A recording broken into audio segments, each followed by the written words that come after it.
Welcome to Samba Samba. Enjoy the video. You start by preparing your account and assets so uploads don't stall.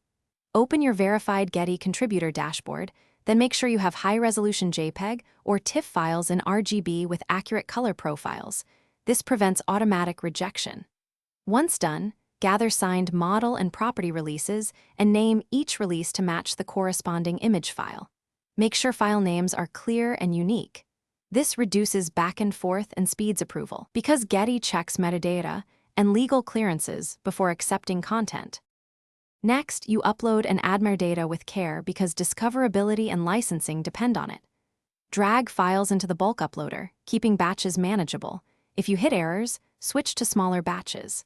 Then, add descriptive titles, 850 targeted keywords, and select a precise category and location data. Make sure to tag images as editorial or commercial and attach the correct release document so Getty can clear rights. Once metadata is complete, run a quick review for spelling and relevance to avoid automated rejects. Finally, submit your batch and then monitor the review status in your dashboard, since Getty typically reviews within 24 to 72 hours. If an image is rejected, read the provided reason carefully, correct the file or metadata, and resubmit.